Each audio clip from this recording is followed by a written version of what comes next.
que todavía no, ya. Primero, muchas gracias por aceptar este espacio de entrevista. La idea es trabajar en el marco de una consultoría que estamos haciendo para AFD, o mejor, AFD nos financia a KLN este ejercicio de búsqueda, de apertura de diálogos alrededor del tema del cambio climático. Me parece interesante contarte que venimos de generar lo que hemos llamado el diálogo de Talanoa en Colombia y que ya hemos generado 3 diálogos muy interesantes en los últimos días, en el 2020, alrededor del tema de cambio climático. El primero se hizo alrededor del tema de AFOLU. Trabajamos con la Orinoquía en particular, ya estábamos en pandemia, así que lo hicimos virtualmente, pero estuvieron conectadas más de 100 personas hablando sobre el tema de lo que tiene que ver con el cambio del paisaje y lo que tiene que ver con, por supuesto, con los temas de deforestación asociados a cambio climático. Esos fueron 2 horas de trabajo muy interesantes, quedaron grabados y estamos trabajando como en podcast y generando objetos virtuales de aprendizaje a partir de eso.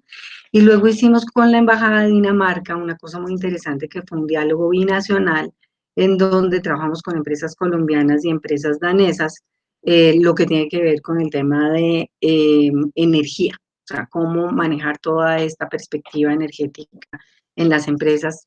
Trabajamos proyectos muy interesantes, estuvo Bavaria, estuvo Enel de Colombia, y estuvieron 2 o 3 empresas que no recuerdo exactamente el nombre, pero por ejemplo una transportadora que maneja barcos.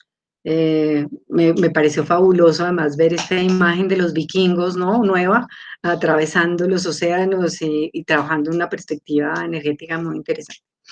Bueno, en esta lógica, en esta idea del diálogo, estamos convocando a expertos para pensar el tema de la investigación en cambio climático. O sea, hemos visto que muchas universidades están abriendo espacios de formación, cátedras y demás, y que están iniciando este ejercicio de investigación, pero lo vemos un poco desordenado, lo vemos atomizado, y creemos que es importante pensar en cómo focalizar esos esfuerzos investigativos, y lo que queremos es pensar en ese foco, es decir, queremos hablar con ustedes de cuál podría ser el norte, qué pensarían ustedes que es clave para hacer investigación en cambio climático. Ese es como el escenario y esa es la pregunta de fondo. ¿Qué priorizar en investigación en cambio climático? A ver, bueno, primero gracias por la entrevista. ¿Tú conoces el Centro Regional de Estudios Energéticos, el CREE? No. Que le dije Tomás González, un tipo que yo solamente lo he visto en un panel de 1 hora lo voy a hablar. Ellos tienen un centro de estudios, se llama CREE, Centro Regional de Estudios de Energía, Energéticos. Okay. Entonces ellos tienen un trabajo y es poder hablar de cambio climático significa poder de alguna forma medir la energía que se convierte en contaminación, o que se mide, que se convierte en CO2, o que se convierte en calentamiento. ¿Sí? Entonces ellos dicen, ellos no lo dicen, yo después de verlo lo digo yo, pero me parece que ellos están muy enfocados en un punto que casi nadie lo hace. No es posible saber qué hacemos si no entendemos a gran escala cómo estamos manejando el problema minero, energético, pues petróleo, gas y minería. Sí, minería que tenga que ver con la energía, el carbón básicamente y ciertos otros materiales, ¿no?, que funcionan. Porque si no se entiende eso, es muy difícil hacer políticas de mitigación o de desviación. Porque en sí mismo usted no puede mitigar el CO2 ni el óxido nitroso per se, ¿no? Usted tiene que tener algún modelo de quién lo produce, y no siempre producir CO2 es negativo, ¿sí? Esto es una, como diría, una observación al margen. Esto lo aprendí una vez en Brasil, en una discusión no de bueno ni malo, si era sino una de las cosas que más CO2 emite es un volcán. Entonces la pregunta es, bueno, entonces ¿por qué existen los volcanes si el CO2 es negativo, ¿no? O sea, hay unas cosas que no son muy claras, pero a ver, el metano, por ejemplo. Sí, el metano es fundamental para el aire desde cierta perspectiva, pero también puede ser nocivo para el problema del calentamiento global. O sea, lo que ellos dicen es primero midamos eso bien. Y ellos tienen unos modelos muy buenos prospectivos, ¿sí? De cómo están las cosas hoy, cómo van las políticas a afectar esto y cuál es como el pronóstico óptimo de largo plazo. A mí me parece es muy sólido, los modelos que tienen son de una solidez impresionante, ¿sí? Es la primera vez que yo veo una cosa de esas en Colombia. Y se ve que los tipos están empezando, me da la idea de que están empezando, que están bregando a venderle eso a las compañías para que tengan un sistema de decisiones adecuado. Sí, me parece pues que ese es un punto. Ver en cada caso si los países o las regiones, si tenemos modelos para medir la estructura de la producción, consumo y uso de energía, porque ahí se juega parte del problema, ¿sí? Entonces, por ejemplo, hablar de descarbonización en Colombia en este momento, ¿qué significa? Cuando nuestro gran negocio es el carbón y, y no hay un lugar donde esconderse, ¿no? Porque usted sigue vendiendo carbón a Alemania, pues sigue contaminando, o sea, eso Sí. pero entonces, cuál es su punto de referencia de lo que usted hace en términos ya macro? ¿Sí? Cuánto, por ejemplo, el problema del gas, la idea de que el gas va a suavizar las cosas en el futuro, eso tiene tanto de largo como de ancho en Colombia, por lo menos, cuando ellos comienzan a mirar las cosas. El problema de la electrificación del transporte, de electrificación de la industria. Entonces ellos comienzan a ver, bueno, pero es que ¿dónde están las... Electrificar tiene consecuencias también. ¿Cómo vamos a mantener una canasta de equilibrio? O sea, porque no es posible eliminar el petróleo absolutamente, ¿sí? No es posible eliminar el carbón absolutamente. Entonces la pregunta es, ¿cómo vamos haciendo la canasta de equilibrio? Pero eso no se puede hacer si usted no tiene un centro de medición nacional o regional de alto nivel. Es la primera vez que yo veo un análisis de esos. No sé si tú lo... Perfecto. Sí, bueno. Digamos como el problema macro. Ayer en una reunión hablando en una reunión que hace Vina acá hace otro tiempo que se llama Vina Global. Ujú. Entonces, hablando con los directores de los laboratorios de punta que tiene Avina en energía. Sí, Avina, pues usted sabe que tiene unos laboratorios de punta, punta, punta. Entonces el tipo decía, bueno, podemos gastar mucho tiempo haciendo imágenes de lo que va a pasar con la robótica, con la energía, con el magnetismo, etcétera. Pero no tenemos la solución más importante. Y es que yo lo digo de esta manera. Si lo que sabemos no se convierte en rutinas, perdimos el año. Entonces, el mejor ejemplo, ahora tenemos la ventaja que tenemos del ejemplo de lavarse las manos, ¿no? ¿Ya? Entonces, hoy sabemos el cuidado de la salud, que es el principal bien público de una sociedad y el principal bien personal, o sea, no sé si somos conscientes de que por primera vez nos damos cuenta de que el principal bien público ni siquiera es el Estado. El principal bien público es la salud, tanto como bien colectivo, porque otra cosa que se ha aprendido es que si los otros están mal de salud, en este caso del coronavirus, pues yo también estoy mal, ¿sí? Y que la única forma que yo esté bien es ayudar a que los otros estén bien. Entonces, hemos tenido mucha dificultad en manejar la pandemia porque la poca ciencia que hay al respecto no la podemos convertir, nos cuesta mucho trabajo convertirla en comportamiento, ¿sí? Entonces, yo ponía este ejemplo, yo ponía el ejemplo de lavarse las manos. Lavarse las manos es una cosa que parece muy fácil, pero lavarse las manos es un trabajo de más de 200 años. O sea, ese procedimiento tiene mucho tiempo, mucha ciencia, muchas prácticas para llegar a hacer el procedimiento más importante de prevención en salud que existe hasta ahora inventado, que es lavarse las manos. No hay nada superior a lavarse las manos. ¿Sí? Sí, es el hallazgo más importante de las que se ha hecho en salud. Ajá. Y yo llevo como 200 años. Entonces, tratar espérate un momentico. Tratar de convertir todo lo poco o lo mucho que sepamos sobre crisis climática. Porque, ¿qué ha generado la crisis climática? El comportamiento. O sea, la crisis climática la ha generado el comportamiento humano. Luego, si usted no afecta el comportamiento humano, todo lo que haga perdió el año. Entonces, un poco la conversación de Talanoa tiene es un poco ese valor, de que es cómo afectamos el comportamiento, cómo afectamos lo cotidiano, por una parte. Y la otro desafío es cómo convertimos la ciencia que tenemos en comportamiento cotidiano. Mientras no se llegue ahí, yo no veo ningún futuro. Porque aquí no vale la gran política.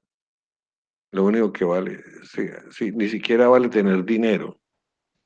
Por ejemplo, un estado puede tener mucho dinero hoy, digamos Estados Unidos, tiene mucho dinero y no Sí, puede manejar el comportamiento.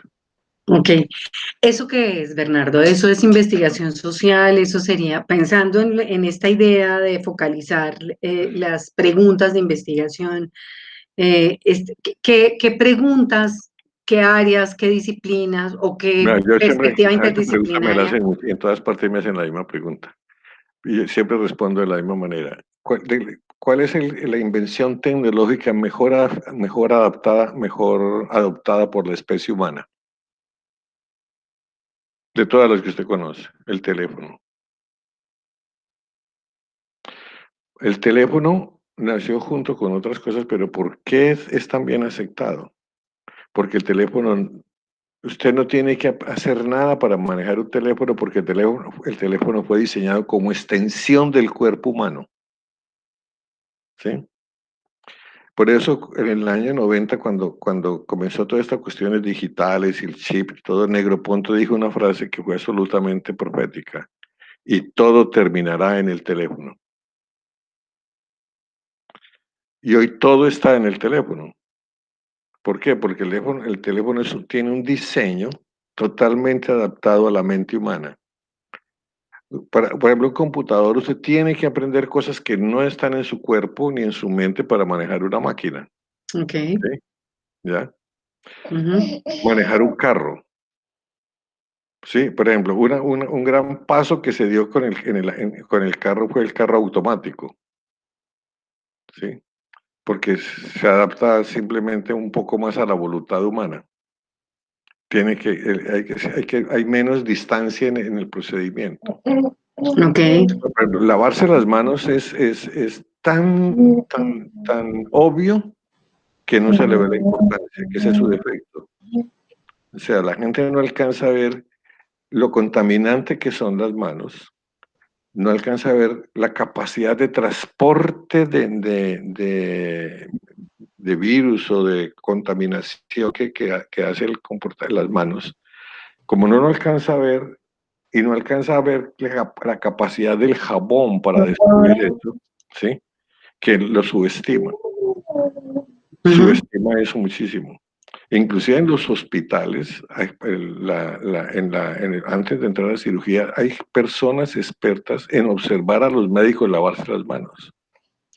Porque una mano mal lavada de un médico es muerte segura, ¿sí? Entonces, porque es muy obvio. Entonces, lo primero que es el éxito del iPhone es que el diseño tecnológico está totalmente adaptado al comportamiento natural del ser humano. Y ahí Steve Jobs, cuando hacemos así, ¿sí? Steve Jobs con eso cambió la historia. O sea, la capacidad de cambiar una imagen táctil es algo que está en la naturaleza humana, correr algo para allá, correr, ¿sí? Y ese diseño de quite esa imagen de ahí o meta esta cosa acá, está totalmente adaptado a la biología y a la estructura del pensamiento espaciotemporal del ser humano. ¿Sí? Ujú, Qué pasa con algunas cosas que son muy importantes en términos de transformación? Pongamos un ejemplo, que el carro no contamine. No, pongámoslo más fácil, que las vacas, ¿sí? O sea, nada contamina más que una vaca. Una vaca contamina más que que un bus, ¿sí? Usted sabe eso. Bueno, pero que una vaca contamine está muy lejos del ser humano como pensamiento. Que los pedos de la vaca son el mayor contaminador, eso es muy difícil de aceptar como, pero ¿por qué? ¿Sí? Eso lleva a un tipo de comportamiento y es que hay que aprender a manejar el ganado de una determinada manera y adquirir toda una tecnología para manejarlo. Eso está muy lejos del comportamiento del ser humano. Entonces, esas políticas de ganadería, si no hay grandes incentivos económicos o políticos o sociales o grandes sistemas de control, es muy difícil que se adapte. Porque los modelos de adaptación no funcionan. El caso que está pasando con la comida masiva, ¿sí? ujú, O sea, el nivel de contaminación que están haciendo las industrias que producen carne, sea pollo, cerdo o ganado, ¿sí? Es una cosa de locos. Si quieres te mando algunos artículos, están en portugués, algunos artículos sobre eso, porque hay un economista brasilero que está muy dedicado a estudiar eso, porque Brasil es uno de los grandes proveedores de carne del mundo, ¿sí? Entonces, para poder, los chinos consumen el 50% de todos los cerdos que se producen en el mundo. Y para poder alimentar a los chinos, entonces, ¿qué se ha hecho? Se están ideando sistemas masivos de cerdos por minuto, alimentados de una manera loca, ¿sí? Y produciendo grados de contaminación altísimo. Si usted no logra afectar la dieta de cárnica del mundo, es muy difícil enfrentar el problema del CO2 en las industrias animales. Pero eso no es un problema, eso está muy lejos. Usted lo tiene que volver todo un sistema cotidiano de qué comemos, cuándo comemos, qué no comemos, cómo criamos, cómo no criamos. Pues ganado, digamos, o gallinas o pollos, ¿sí? O sea, toda la cadena cotidiana es la que produce o controla el CO2. No es la gran política. Y yo no veo que se trabaje mucho las cadenas cotidianas. Mire, eso es como aprender a leer y escribir. Usted no puede enseñar a leer y escribir en escala. Cada niño solito tiene que aprender a leer y escribir. ok. No existe, no existe un spray para que aprendan a leer y escribir. La producción de CO2 es de la misma manera y la descarbonización es de la misma manera. Depende demasiado del comportamiento cotidiano. Piénselo de otra manera. Si fuéramos la mitad de la población, no estaríamos en el lío en que estamos. Ujú, ¿Sí? ujú. Bernardo, entonces, en esta, digamos, en esta lógica, pensando en este asunto de la producción, que digamos que tiene un peso, y supongo que si pensamos el tema de la educación tiene un peso específico, si pensamos el tema de la producción tiene un peso específico, si pensamos el tema de la urbanización tiene un peso específico, pero digamos, podemos en esas categorías identificar una gran categoría que es esta de lo cotidiano, ¿cierto? De las rutinas, de los procesos diarios. Entonces, en ese ejercicio, digamos, hay disciplina, la pregunta es, o mejor, la sugerencia o la orientación o el enfoque sería pensar desde las distintas disciplinas y desde las distintas áreas de conocimiento, cómo entender ese impacto de lo cotidiano en la producción de CO2.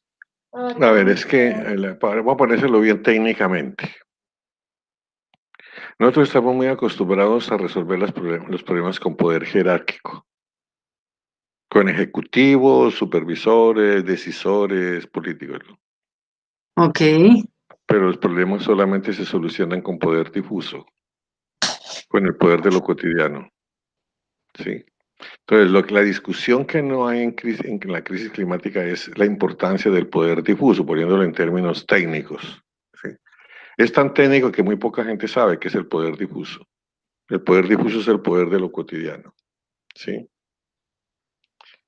Si todas las mamás de Colombia deciden mañana no volver a comprar en el éxito se quiebra en 24 horas. No porque haya hecho algo malo, no, sino porque cada persona decidió no hacerlo. Usted y yo hablamos español por poder difuso, ¿sí?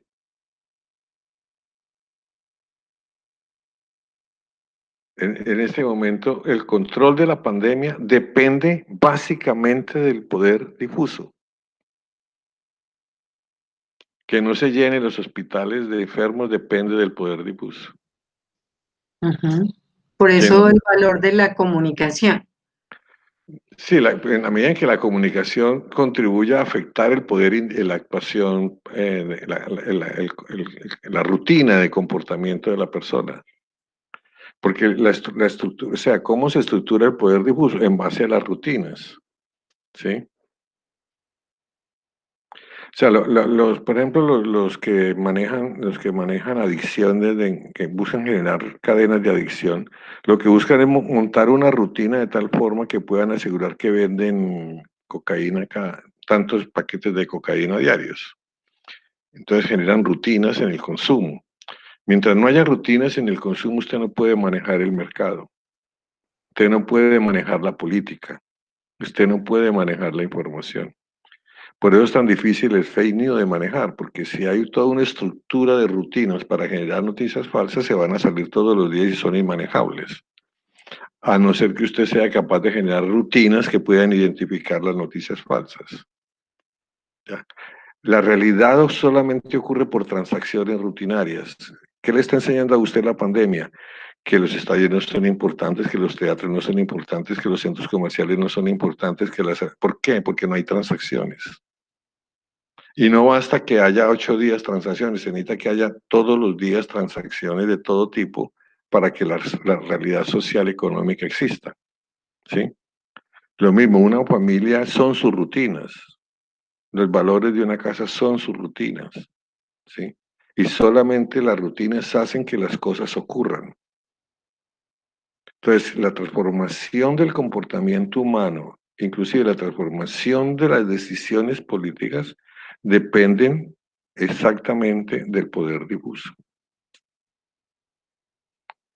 Y es un campo muy obvio y muy difícil, ¿sí? Porque, por ejemplo, el mismo problema que tenemos con la comida, ¿no? Es evidente que los insectos son mejor nutrición que la carne, Ok. pero ¿cómo comemos insectos? Si uno no es mexicano, sí, ya. Pero no es un problema de aseo, es un problema de percepción de rutinas, sí. Por ejemplo, los santandereanos les esperan las hormigas para comérselas vivas. Yo no sé, yo me he comido una y quedé saturado, sí. Y me comí Sí, una por desafío, pues. es intenso ese sabor, ¿no? Mm. Entonces, pero si la gente no se comiera las hormigas en Santander, las hormigas serían una plaga. Como la rutina está unida a la alimentación, entonces la rutina es un producto. Es la rutina la que le cambia el significado. Entonces, yo no, es que lo que le digo es tan obvio que asusta, pero yo veo que ese es el punto que nos está trayendo. Entonces, yo veo yo vivo leyendo, ayer estaba precisamente leyendo todas estas cuestiones de crisis climática y digo yo, bueno, pero no se está invirtiendo en la parte más importante. Una, ¿cómo lograr hacer el trabajo de que uno diga, estas rutinas, este hallazgo o esta forma de controlar CO2 se puede convertir en este tipo de rutina. Porque hay que diseñar la rutina. Eso no, o sea, Ok. el iPhone, en poder mover imágenes, ya se sabía cómo hacerlo. El problema era cómo convertirlo en una rutina. Y al Ujú, convertirlo en una rutina, estalló un mercado. ujú. Que nadie cree que el iPhone es para hacer así nomás, punto. Lo demás ya se tenía en el teléfono. Bernardo, estamos hablando entonces de procesos cotidianos, de comportamientos. Poder difuso se llama eso, el poder de lo Exacto. cotidiano. Y ese poder de lo cotidiano, digamos, pues hay que estudiarlo, hay que comprenderlo, porque si no, digamos, no tenemos la capacidad de darle el valor a algunas cosas Vaya que a son. poner un ejemplo. ¿Cuántas conferencias, estudios, investigaciones, leyes existen sobre anticorrupción? ¿Y por qué no pasa nada? Ujú, Porque eso no se, porque lo primero que la anticorrupción no se puede convertir en comportamiento. ok, Usted puede convertir en comportamiento la probidad, pero no la anticorrupción, ok. ¿sí? Entonces usted puede sacar todas las leyes que le dé la gana, pero si la gente no ve cómo se une eso al comportamiento y que ese comportamiento produce algún nivel de ganancia, que tiene incentivos, o sea, porque además ni siquiera en abstracto, la gente dice, ¿de qué ventaja tiene ser honrado? Es como la verdad, ¿qué ventaja tiene decir la verdad en Colombia?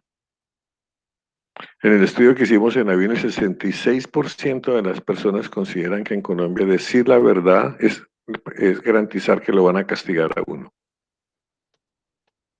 Colombia es un país que castiga la verdad Tenaz. en la vida cotidiana, Ujú, ¿sí? O ujú. sea, si un niño dice, mire, esos muchachos están copiando en el examen, es un sapo. No es una persona que está protegiendo el valor institucional del saber. Ujú, ujú, Sí, que digamos que en una cultura, ¿cómo se llama? Como la inglesa, en una cultura sajona. Esto es una historia que me contaba a mí en un simposio sobre el problema de la verdad en Brasil. Era sobre ética. Entonces un brasilero contaba que su mayor desafío ético fue cuando estaba haciendo el examen de doctorado en Estados Unidos, que estaban 3 personas haciendo el examen de doctorado. Él, un gringo y un tipo de Malasia, no sé de dónde, o latinos.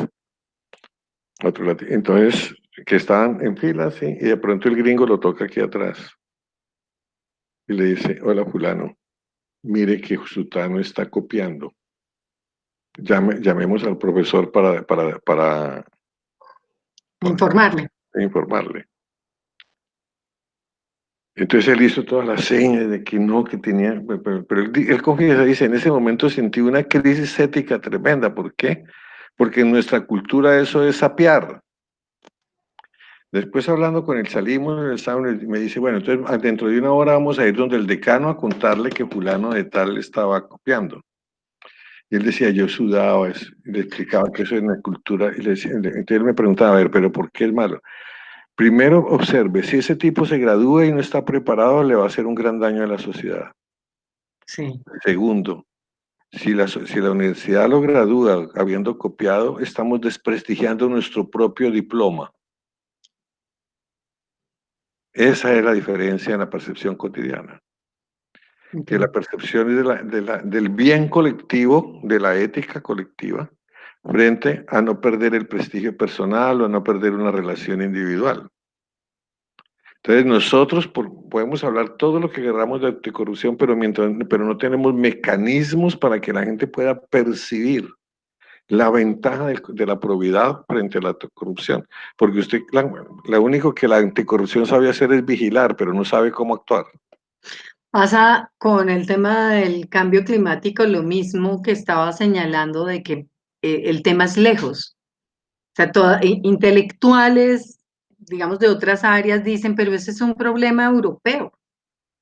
O sea, esto no, si nosotros ni siquiera generamos el cero, no sé cuánto por ciento, entonces nosotros, ¿por qué tenemos que estar metidos ahí? O sea, hay una distancia eh, frente a lo que yo como ser humano debería poder hacer eh, eh, eh, y de lo que eso implicaría para mí como beneficio. O sea, si yo estoy aportando tan poquito, este es un asunto que tienen que resolver los que aportan mucho. No, además este otro problema, que no sabemos el valor de no hacer algo.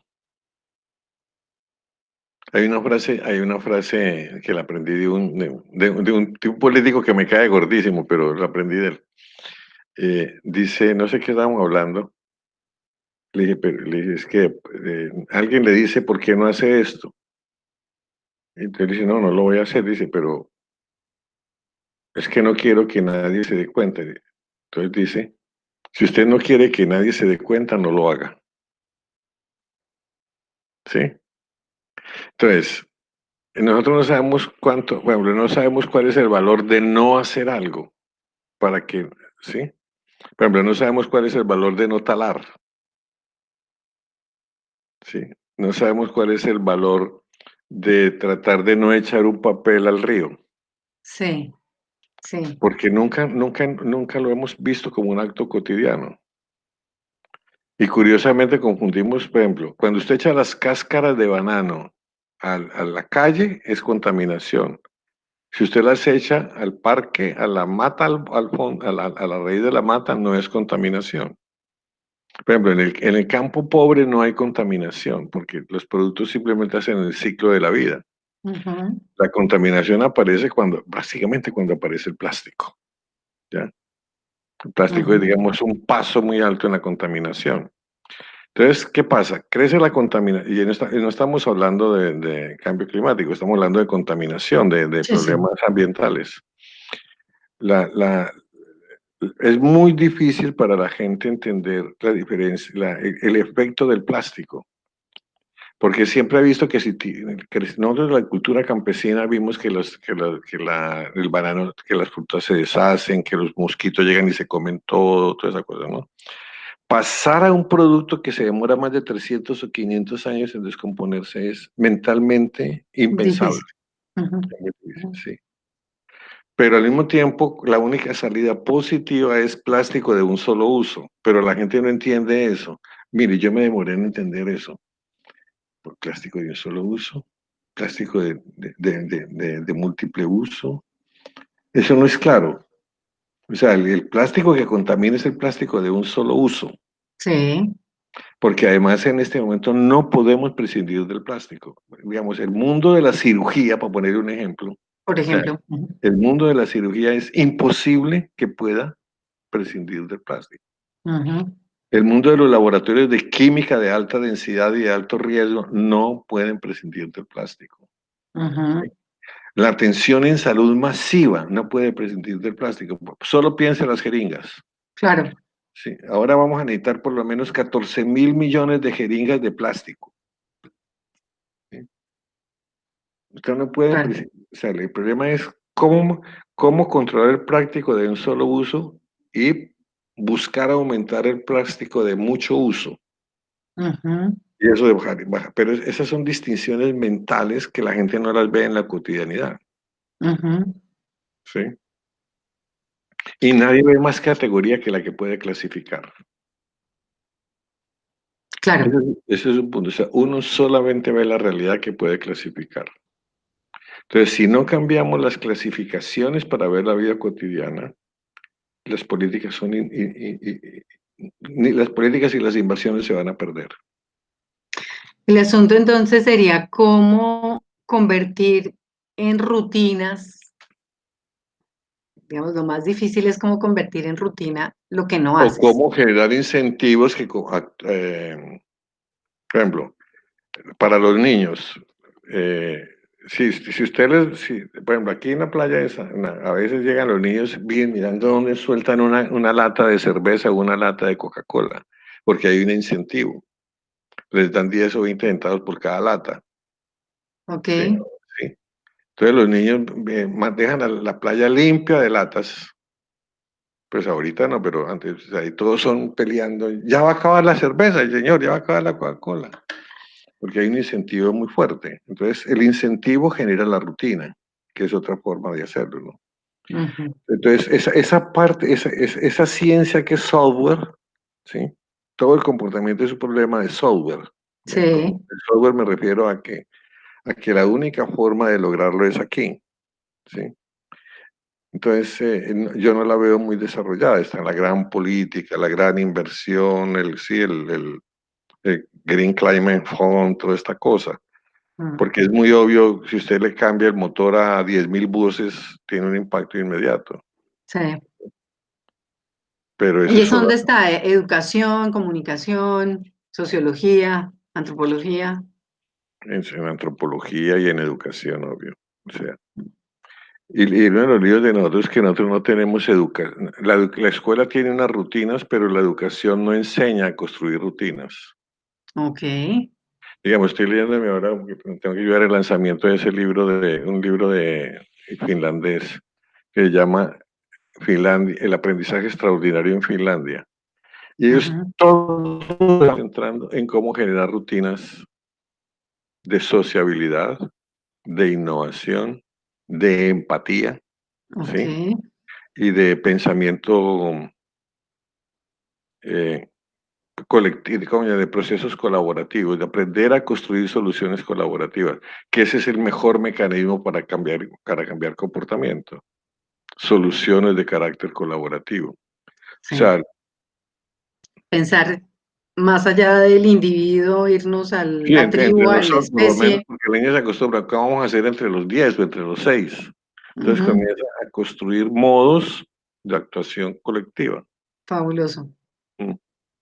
Que es una cosa que no, que está completamente borrada en la No, no, educación porque la aquí. cuestión dice, y esto tendrá que comunicarse en la educación, y a todo el mundo se le ocurre que eso es hacer clases, ¿no? Entonces la descarbonización del planeta, sí, La cátedra. sí, pero no se dan cuenta que a la clase llega lo que ya está rutinizado.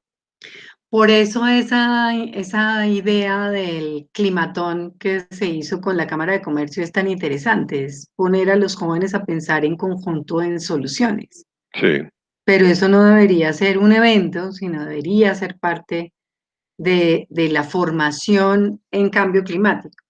sí, pero piense usted que ayer mirando los datos de economía circular del DANE que los lanzaron por primera vez en Colombia, eh, hay casi 1,5 millones de personas, o mejor dicho, el tercer elemento, el tercer fuente energética en Colombia después del gas y el petróleo es la leña.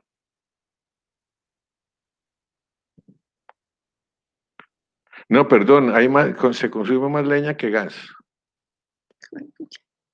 Pues es que la distribución de gas usted se sale de No, las grandes no ciudades hay, que no hay. no Y hay. los pobres, ¿Qué ¿qué, hacen? qué hacen?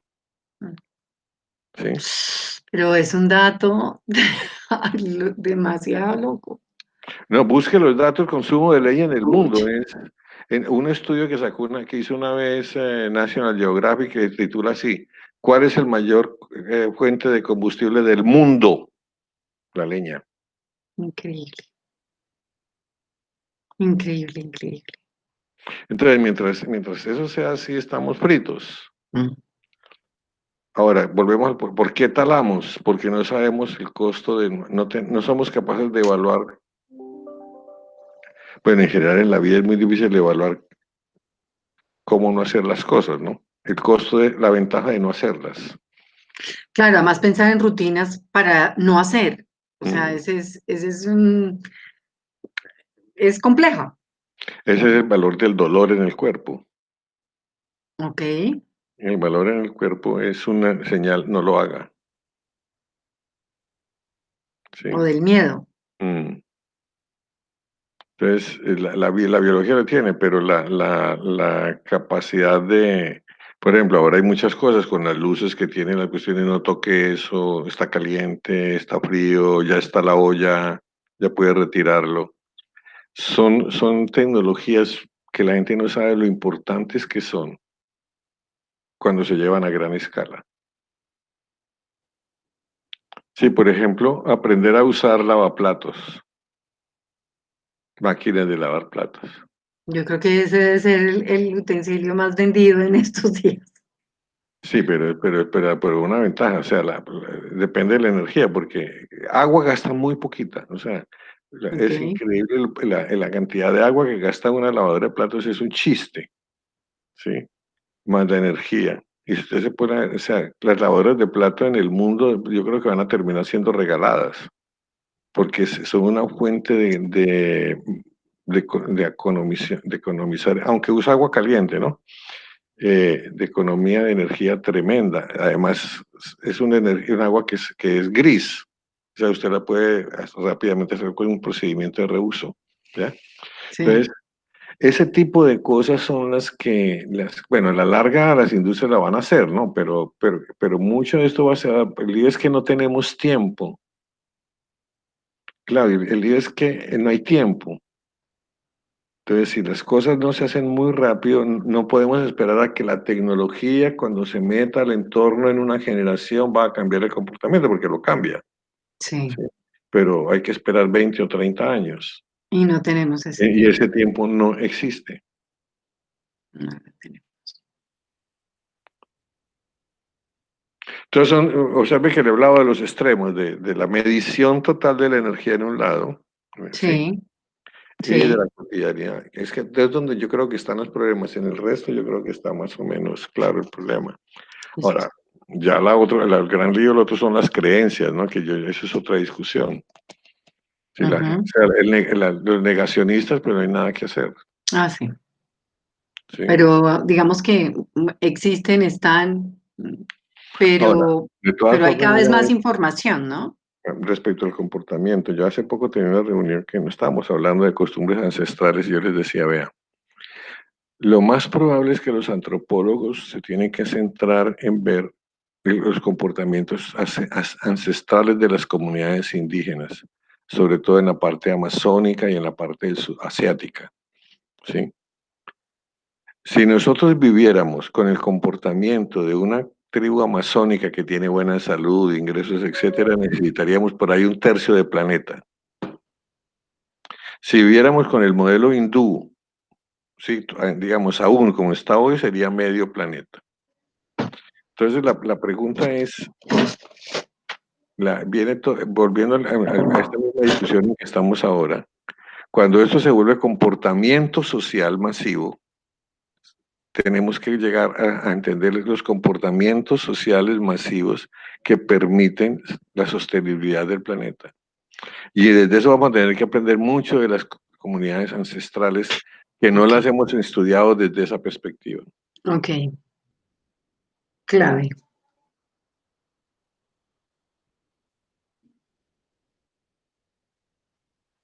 Por ejemplo, el concepto indígena de comer solamente una vez al día,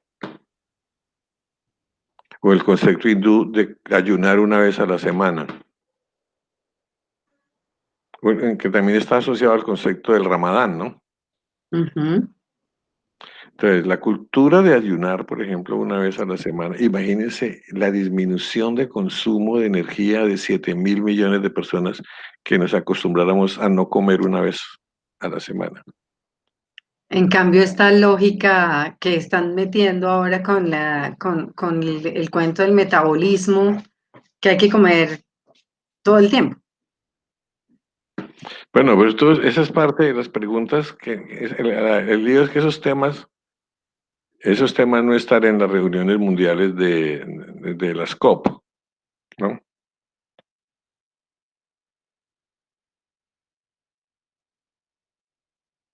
No están, o sea, el tema es, bueno, estos que estamos tocando, pero me parece, si el tema es cambio civilizatorio, pues es un tema que debería estar, o sea, que hay que empezar a proponer. No, simplemente entienda lo siguiente. A ver, ahora, por ahí tengo una cosa chiquita escrita. O sea, todo el problema son las transacciones. O sea, ¿cómo logramos que las transacciones económicas, emocionales, políticas, sociales, culturales y espirituales sean ganar, ganar para el planeta? Eso es muy fácil decirlo, pero todos nuestros modelos están hechos de transacciones ganar-perder.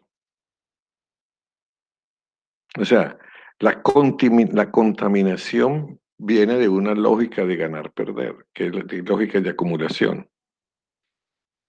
Si usted juega lógicas ganar-ganar, usted no acumula. Por eso los indígenas no usan la tierra continuamente, la rotan, ¿sí? Porque se trata es de seguir produciendo, no de acumular, ¿sí? Por eso el uso del agua tiene que ser de porque no se trata de acumular agua, porque no voy a vender agua.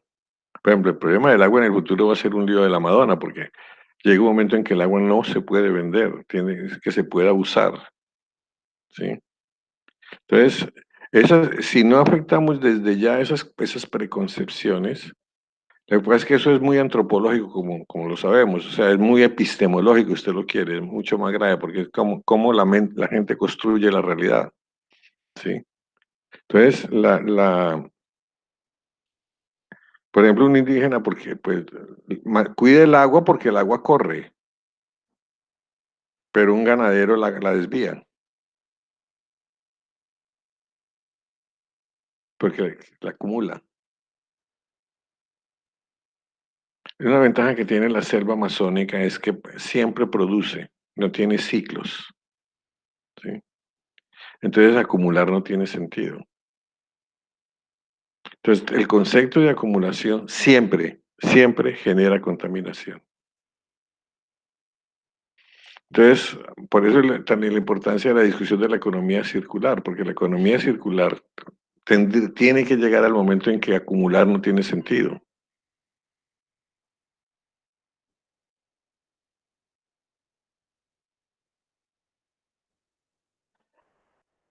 Y apenas estamos, ayer del DANE, con Ricardo Valencia al frente, el subdirector del DANE, presentaron la primera estadística en Colombia de economía circular, un descreste, le cuento.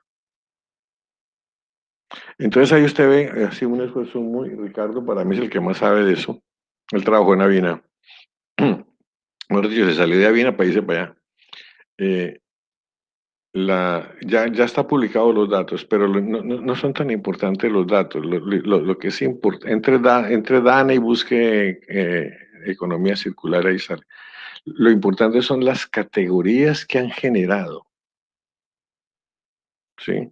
Para poder ver cómo manejar este problema. Porque en el fondo la economía circular es enfrentar el extractivismo. Si todo circula, no hay que extraer nada. O sea, si hacemos que el estaño circule, ya no hay que hacer más minería de estaño. Si hacemos que el aluminio circule, o sea, que los objetos de aluminio una vez se usen, vuelvan y se reduzcan, ¿sí? No hay que hacer más minería. O sea, y si no enfrentamos el extractivismo, ya esto es un criterio grande, no podemos enfrentar la crisis climática, ni siquiera la sostenibilidad del planeta, que es peor todavía, pues. El lío es que todos los problemas están muy articulados unos con otros. Bueno, la tengo que dejar porque tengo una... Bernardo, muchas gracias. Gracias por la entrevista. Yo te cuento cómo, No, pues digamos, hágale, los Eris, hay resultados. que seguir hablando paja, seguimos hablando paja, porque Vale, vale. Muchas gracias. bueno, chao.